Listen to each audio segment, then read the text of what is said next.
Torah ל"ח ליקוטי מאורן, part ז'. We learned about Moshe Rabbeinu.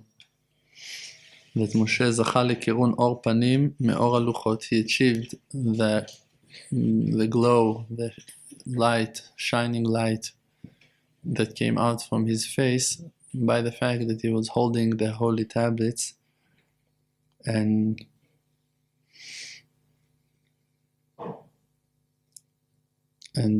we spoke last week about that actually it's written in the Gemara that the light, the sparks are coming out between the breaks, the cracks, the pieces of the earthenware vessels, the broken earthenware vessels. That's what it's written. So the light, the vessel, he contains the light, but you cannot see it. Also, Rabbeinu brings that the reason why you break the plates in the Irusin before the wedding, you have that minhag to break the plate. So the Gemara is saying over there that also the sparks are coming when you break it. So there is light that comes out. It's written in HaKadosh Baruch Hu that from the day of the destruction of the temple of Beit HaMikdash, so HaKadosh Baruch Hu is not eating from complete vessels, just from broken vessels, damaged, broken vessels. That's how he eats. He eats from a broken plate and a broken cup. That's how he eats. So the light is really coming from the broken ones. From them the light is coming out. A complete vessel, when it's complete, it contains the light. Yofi, great. Who needs it? We need the light. We need to break the vessel because we need the cookies. We want the drink. We need to open it. So we need to break it.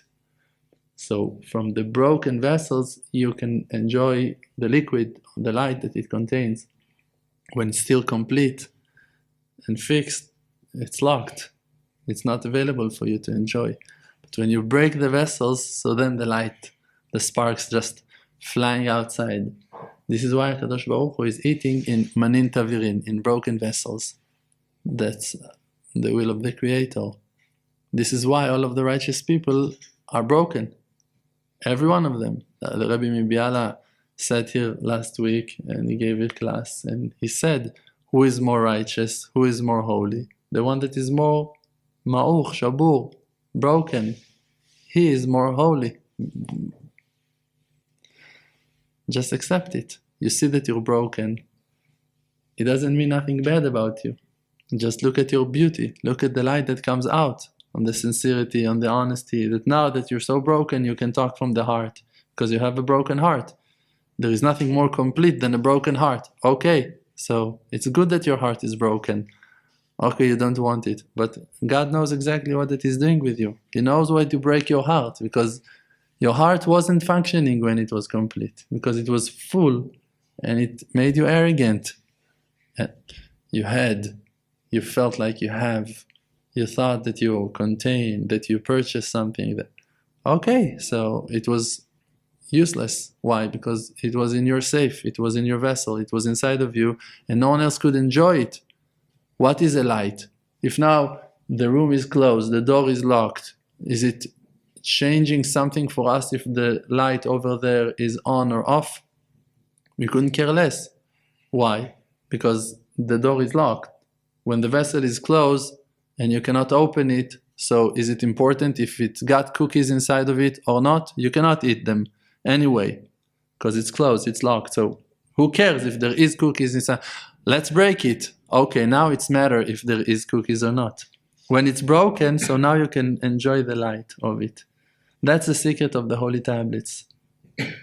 This is when Moshe received the light from the holy tablets. Not by walking with the holy tablets like a master that holds the Torah in his hand, the Talmid Chacham. No, he is holding the Sefer Torah. No, that's not how you receive. Only when you open, or you break the book into two, how you can learn. Now it's a book. You can learn. No, you have to break it. You have to break it. You have to break it. You have to open it. You cannot. And then you need to take every sugya and to break it. and to explain every line and to break it to pieces to understand that word and the next word, okay, now it's useful. When it's all amazing books, it's useless. It doesn't worth nothing. Only if you're gonna break one out from the shelf, and then you're gonna put it, and you're gonna break it again, and then you're gonna break your head on it, and that's what Rabbeinu is saying. Yeah, now Rabbeinu is gonna say those words exactly. Look, and then Rabbeinu is saying, from the light of the holy tablets, ki hem hamochin, because that's the wisdom itself, ki hem hamochin batzman. Also the brain of the person, it's two parts, and the information is running from one side to the other. It's always, you're not thinking with one side. When a person, chas shalom la alenu, got a stroke, and the information is not running from one side to the other, he dies, he faints, he falls. That's it. He cannot function. When you have one, it cannot move. It's not functioning. It doesn't worth nothing to have one unit. You need to have two, and you need to break them. You need to move the information from one to the other all of the time. And then Rabbeinu is saying, because the holy tablets that it's written that the first tablets, they're called shivrei luchot, broken tablets. Shivrei luchot. It's not the holy tablets. Holy tablets, after the second been given to Am Yisrael, so we're calling to the second the holy tablets. They are the luchot. In the holy ark, you have luchot v'shivrei luchot, holy tablets and broken tablets. That's what you have. So the first one are the broken one. They are the ones that gave Moshe Rabbeinu the illumination. The one that we're calling them shivrei luchot, broken tablets. Those are the first luchot that we're talking about, the broken ones. And Rabbeinu is saying, Ki al yedei chidud hasechel b'Torah, by the effort that you put to understand the Torah, like we said, you need to break your brain on the books, on the verses, on what it's written to understand what is written. You chidud hasechel, that you how you say chidud hasechel? Sharpening the mind into the nitchadedu hamochin, so your wisdom been sharp, you've been sharpened. V'nitosef bo hakara, and he added recognition, means he knows the Creator even more. And what's the result of that? Umitbayesh biyoter, and he feels ashamed even more at himself. He's doing tshuva. He's going back to break himself more to pieces, to do more tshuva. What do you do when you do tshuva? You break your heart. You say, until when I'm going to have a heart made out of stone? I need to break that stone. You need to you hit your heart like with a hammer. You try to break the stubbornness that you have, because until when I'm not going to feel nothing, until when I'm not going to behave right, until when I'm not going to listen, until when I'm going to be so stubborn, until when how can I not see, how can I not feel, I'm sorry. And then so you see the tshuva, it's only to break yourself to more and more and more. Okay, this is why also the holy tablets, there were two. It's luchot. It's not one luach. It's not one. It's one Torah, but been given to us in two tablets. It's luchot. It's two. Two means breaked. It's two. And then what you have? You have 10. How they're written? 5 and 5. 10 commandments. And how they're written? 5 and 5. And then you got how they're written in words, and the words in letters, and that's how you need to break it and break it and break it if you really want to understand.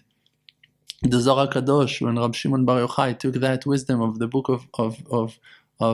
from the book of Bereshit, so he took the first word, the word Bereshit, and he made a book that calls Tikkunei Zohar out of the one word that calls Bereshit.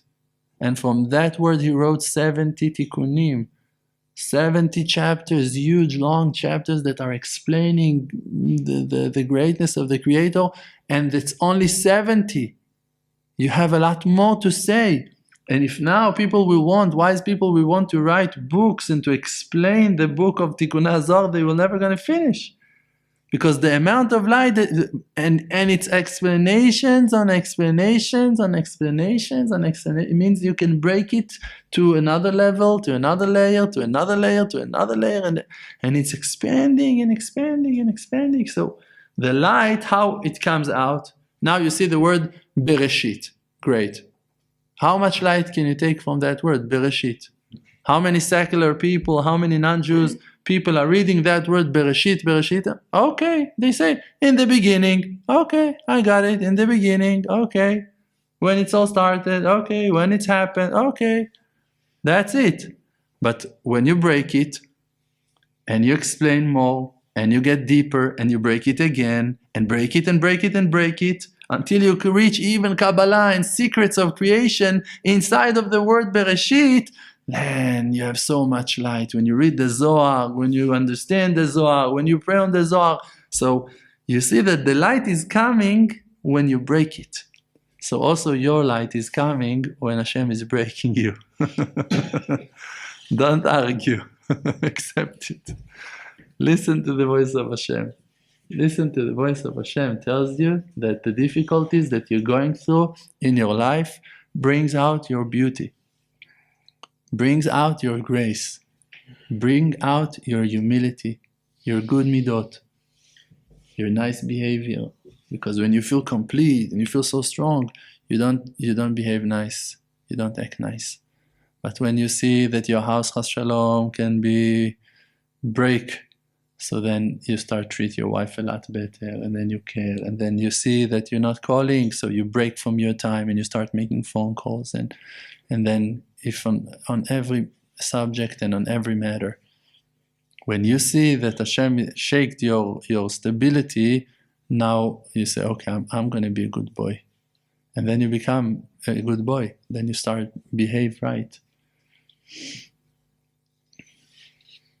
Moshe Rabbeinu, he risked himself for the benefit of Am Yisrael, for the life of Am Yisrael. And he gave everything that he had to give for Am Yisrael. And no one else ever done it like that he done it before. Even though that also Abraham and Yitzchak and Yaakov, they all sacrificed themselves for the honor of Hashem, and they risked themselves for the success of the holy nation of Am Yisrael and for the wide world. But no one done what did Moshe Rabbeinu done. No one had that crazy, wild, holy brazeness to throw himself like that and to risk his being, everything he had, like Moshe Rabbeinu.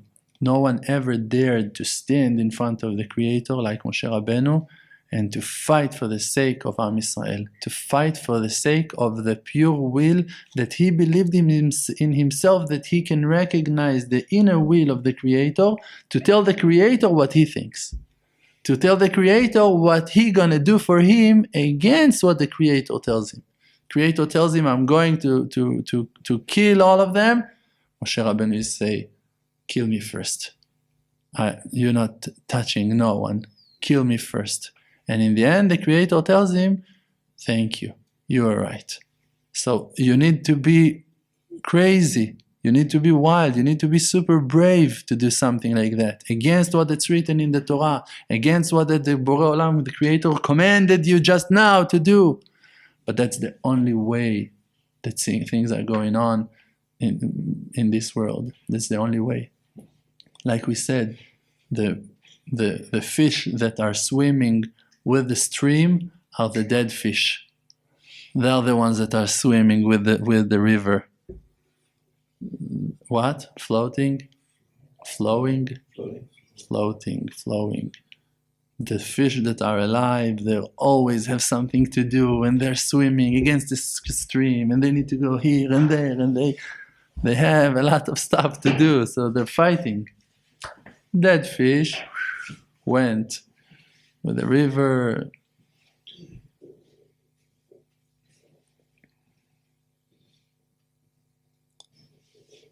We can see that in Moshe Rabbeinu in few times in his life that he was ready to fight.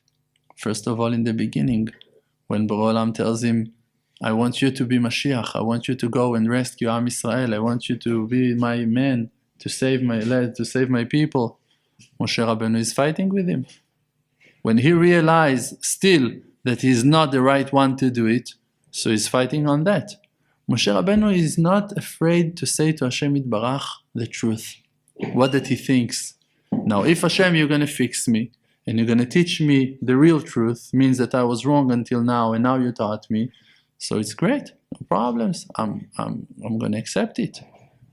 But when still he thinks something, that's the right thing, so he's saying it to the Creator all the way, until the end, and he's not afraid to say what that he thinks, that is truth.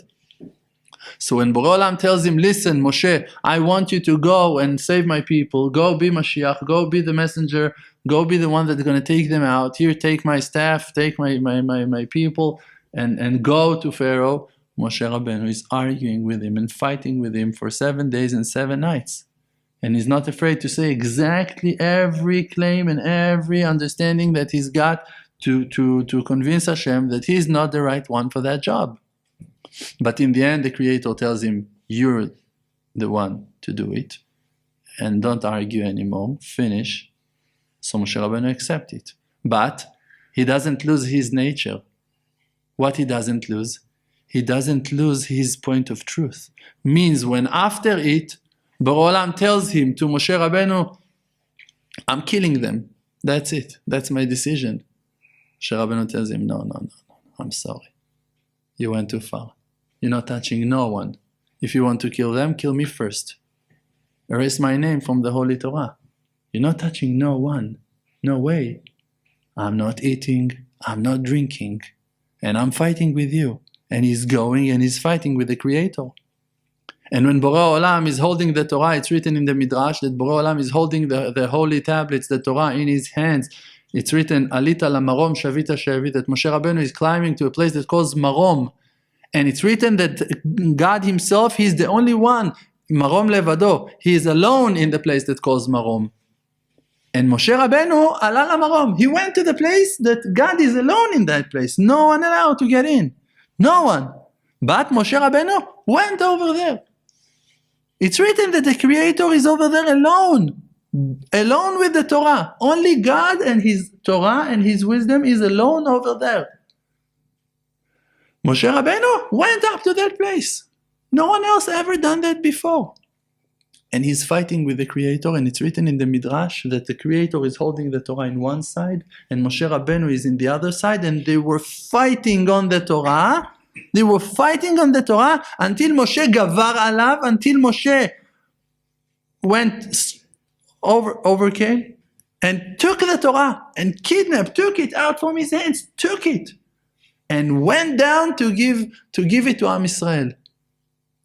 And then when he's coming down to hand the holy tablets to Am Yisrael, he sees that actually the Creator, he was right. Because now they're all worshipping the idols, the golden calf. And if you're going to give them Torah, so now it's going to kill them, the judgments that are going to wake up because that they're not going to respect the Torah right, going to kill them. So what he's saying to God, okay, I was wrong, you're right.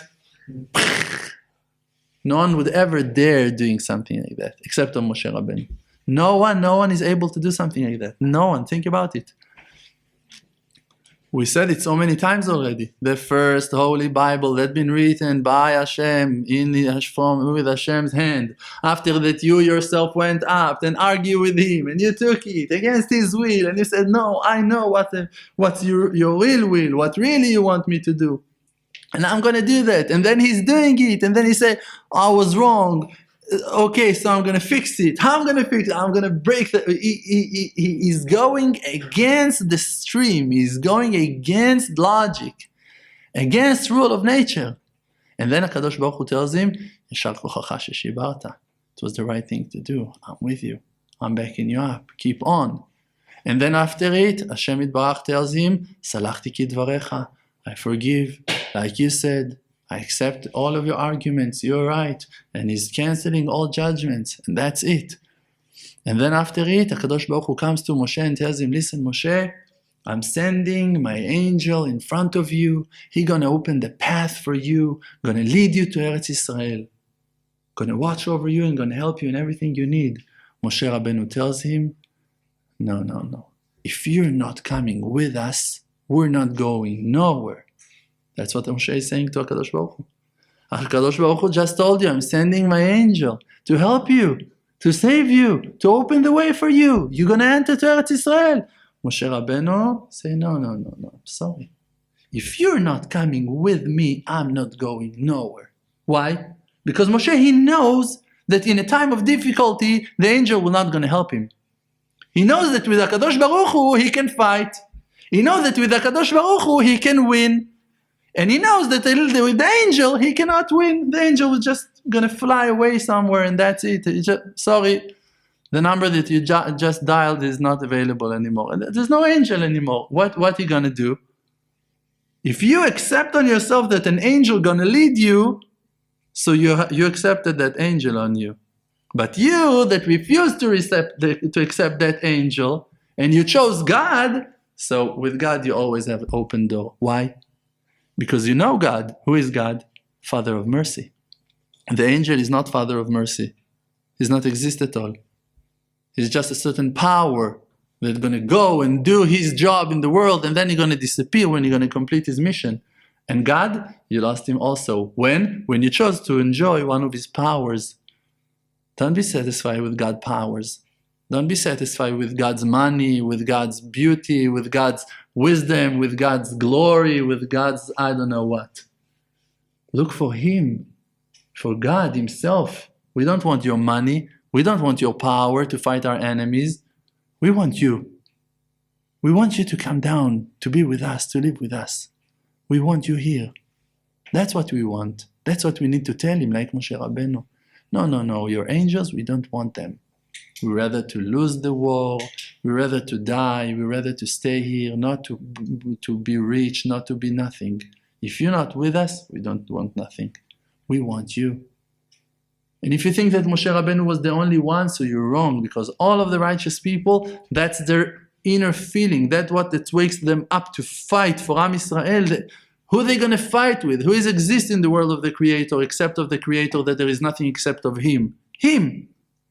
So you have to fight with Him.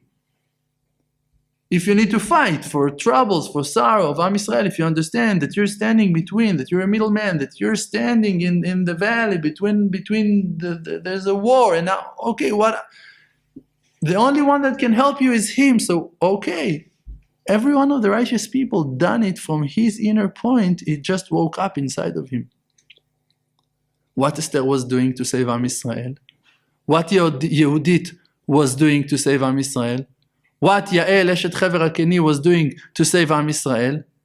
They all gave themselves to a horrible, vicious goy, איך אומרים שליט? Ruler. Dictator, to rape them against all logic, against all rules of Torah. On that Esther Hamalkai, she's saying, Ba'asher avadti. Until today he was raping me, but today I'm going from my own free will. And in that day that she gave up on her world to come, on to be Zakai, pure in court, innocent in court, in judgment, because now she done something that was wrong. She violated the rule. She went to be with Achashverosh out of her own decision. He didn't call her. If he calls her, okay, she's not allowed to risk her life. She have to listen to him because he's going to kill her if she will not going to come. That's a rape. It's allowed. She's going to be able to come back to her husband. But now when she came to him, when he was sitting outside in his garden, and she went to attempt him, so she lost her case. You cannot say that he raped you, that he forced you. No. This is why she said, Kasher avadti. And if I'm going to lose it, I'm going to lose it. I don't have no other way. In that day, she won. In that day, she brought the salvation to Am Yisrael. When she gave herself. She done what? Against the rules of the Torah. Et lasot l'Hashem eferu toratecha. The light is coming from the broken vessels, between the cracks. That's how the light comes out. And you see that the Torah is not saying bad things, not on Yehudit, and not on Yael Eshet Chever HaKeni, and not on Esther HaMalka. The Torah is not saying bad things on them. The Torah is praising them. The Torah is saying that they were heroes. What they've done? They've done something that no one wants to think about even. No one even wants to imagine to himself that the Bat Israel is going to sacrifice herself, Chas Shalom, like that. But they saved Am Israel like that.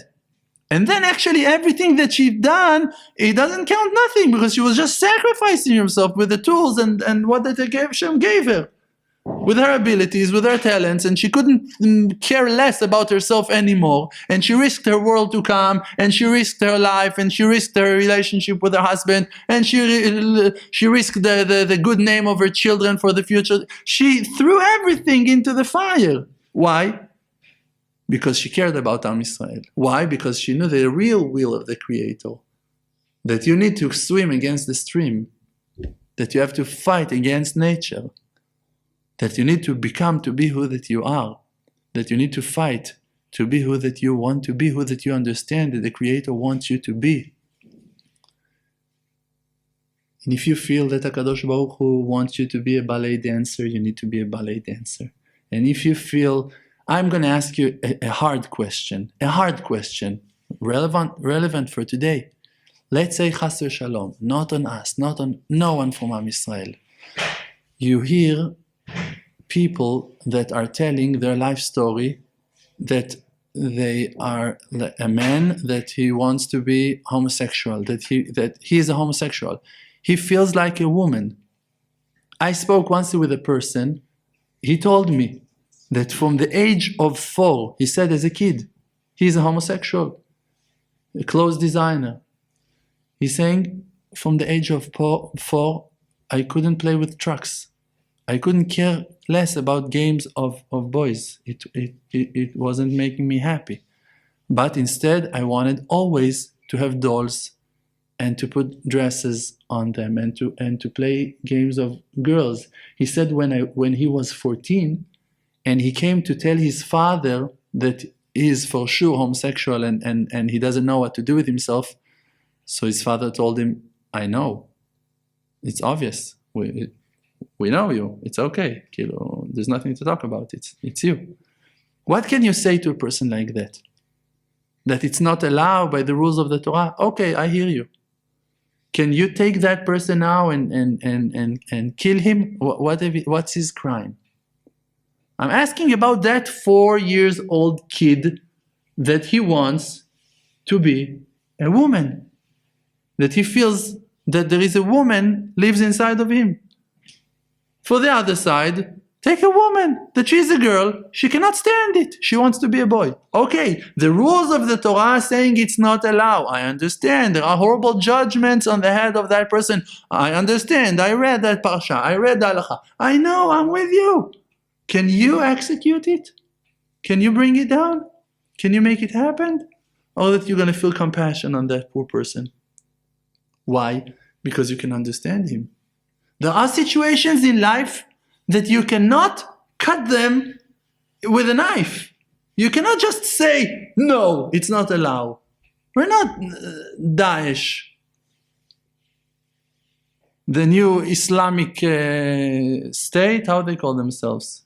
Islamic what? Islamic state. What? Islamic state. Islamic state. We're not sick in our minds. You can understand that people have emotions, that people have a heart, that people have confusions, that people have problems. You cannot take his head off because he's got emotional problems, because he feels bad with who that he is. You need to hug him. You need to heal him. You need to pray for him. You need to love him. You need to give him a reason to live. Okay, you want to explain to him, you have some wisdom to explain to him why it's wrong, maybe you know and you can understand. Talk to him. If not, you want to tell him that you don't understand nothing and you still love him even though that the Torah is saying that and you cannot understand the Torah. So say the truth. We have Rahmanut, we have mercy inside of us. There are situations in life that you cannot just understand them and live according to them.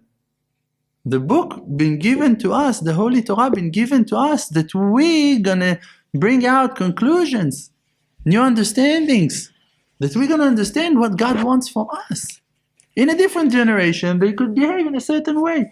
In this generation, we cannot behave like someone else behaved. You need to check with yourself, with your logic, with your heart, with the tools that God gave you today to estimate, to judge, to measure, to count, to think, to assume, to check. Those are vessels, tools that God gave you. You have to use them in the reality of today. And you need to sacrifice today if you want to bring down the Creator back to live with us. You need to throw yourself into the fire, not to be afraid of confronting with reality. You need to be strong. You need to believe in yourself, that you also can know, that you can also understand. God tells Moshe Rabbeinu, call all of Am Yisrael to be in front of me in 2 days. Moshe Rabbeinu goes out and tell everyone, hey, in 3 days we're all meeting with God. What are you doing? He just told you 2 days. Moshe hosif yom echad midato. He added one more extra day out of his own wisdom. And it was right. How can it be right? Because he believed in himself. That's the only way that it can be right. Only because that he realized what really Hashem meant to tell him when he told him 2 days. He said 2 days, but he wanted 3. Your father tells you you cannot drive the bicycle because now I decided that you will not and I'm taking them from you. And you need to understand that the real will of your father, he bought you that bike, those bikes. He paid $200 for them, or 3. He gave them to you. He handed them to you in your birthday. He wants you to go out to the park to drive with them. He wants you to enjoy life. Now he took them away from you. Not because he doesn't want them to be yours, just because there is a message. And he didn't say the message. You're right. You need to understand the message. And if not, so you're a stupid boy. Oh, you took my bike, and you're angry. Why? You gave me and then you took it away from me and you're fighting with the one that loves you. You don't understand that I care about you more than you care about yourself, and this is why I'm making your life hard for you? But I love you. And you're stupid enough not to see it. That's it. So let's try not to be stupid. Let's try to understand, first of all, on our own life, what Hashem wants from us. And when we're looking outside to the world, to understand also what's our mission.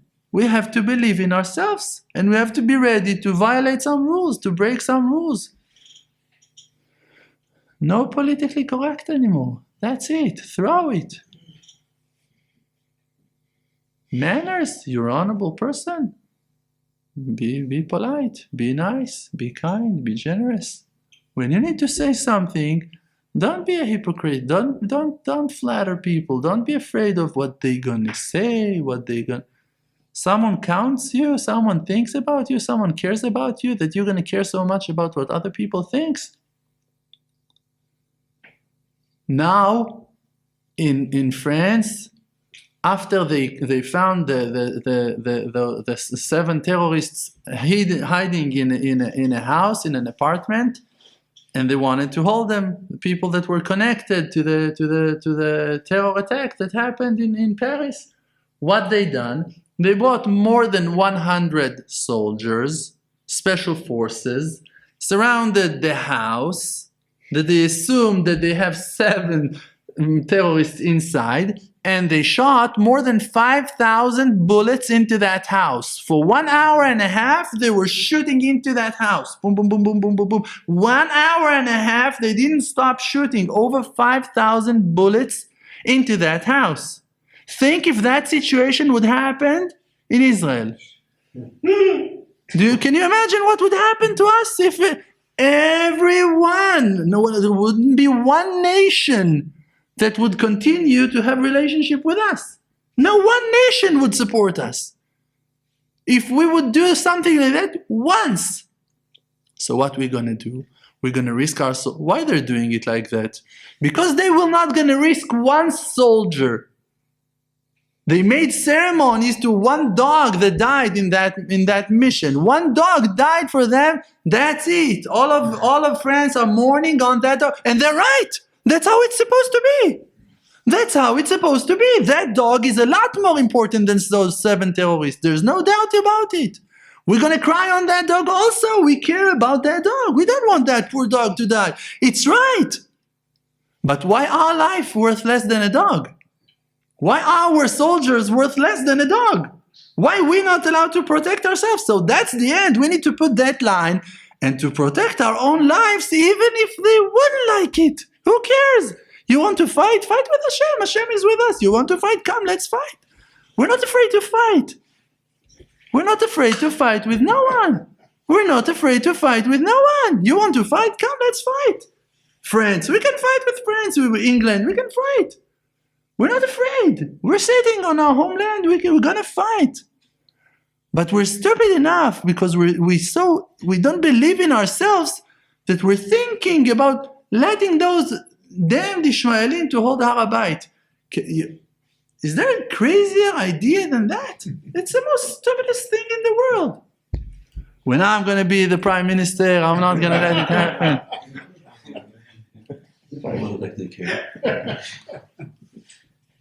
Nonsense. They're not allowed to climb the holy mountain. They're not allowed even to be 200 meters from that place. They're not allowed to climb. They're not allowed. How many halachot, how many rules? They're not allowed. And we know, that people are not going to think, that people are not going to say. If there would be people around us, it's okay. But you see only predators. 70 predators, 70 wolves, and one white sheep that try to make peace with the wolves. Yeah, whatever, yes, I'll try, yes, yeah, whatever you say. Finish. Yeah, it's not working. It's not working. It didn't work.